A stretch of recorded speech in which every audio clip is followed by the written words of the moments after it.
నిన్న market closing టైంకు Sensex 80,049 points దగ్గర క్లోజ్ అయింది, 62 పాయింట్స్ పాజిటివ్గా.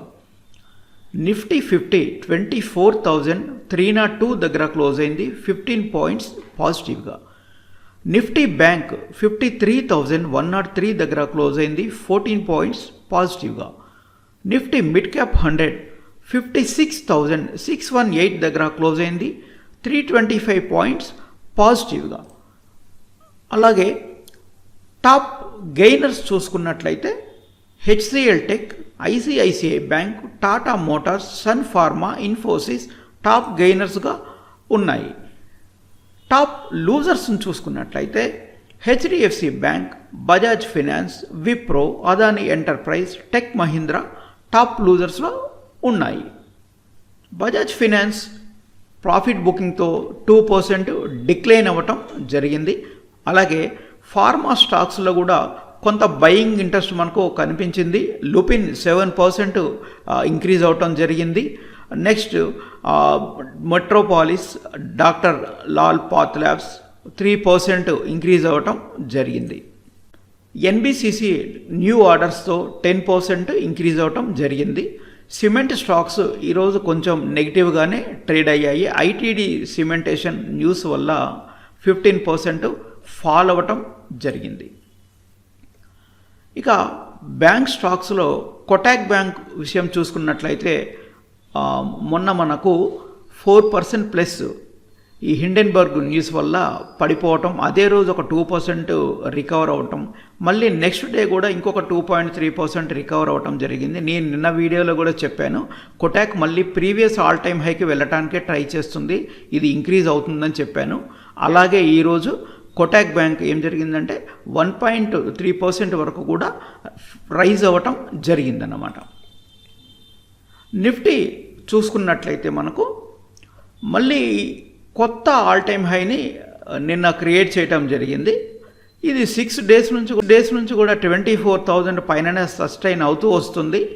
ఇంకా నిన్న క్రియేట్ చేసిన కొత్త హై వచ్చేసి 24,401. ఇలాగే బ్యాంక్ నిఫ్టీ కూడా కొత్త హైని రికార్డ్ చేసింది. ఆ హై 53,357. సెన్సెక్స్ ఇంకా హిస్టారికల్ హైస్ని క్రియేట్ చేస్తూ వెళ్తుంది. నిన్న క్రియేట్ చేసిన న్యూ హై వచ్చేసి 80,309. ఈరోజు ప్రైస్, వాల్యూమ్, డెలివరీ పర్సంటేజ్ ఈ 3 పారామీటర్స్ లాస్ట్ 5 డేస్గా ఇంక్రీజ్ అవుతూ వచ్చిన స్టాక్స్ లిస్ట్ ఇది. ఈ ఎక్సెల్ షీట్ ఆటోమేటెడ్ ఎవరికైనా కావాలి అనుకుంటే నా వాట్సాప్ నంబర్కు మెసేజ్ చేయగలరు.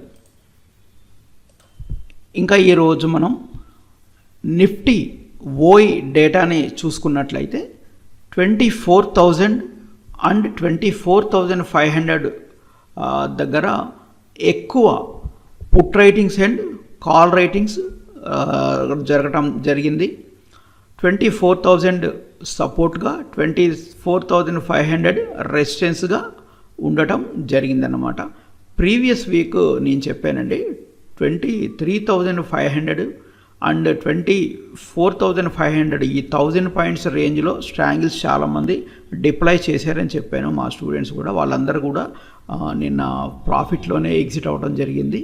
సో నెక్స్ట్ వీక్ వచ్చేసరికి ఈ రేంజ్ నా యాంటిసిపేషన్ 24,000 to 24,500 ఉంటుందని అనుకుంటున్నాను. ఈ రేంజ్లో స్ట్రాంగిల్స్ పెద్దగా ఇబ్బంది పెట్టవు అని నేను నా ఒపీనియన్, అది అంతే.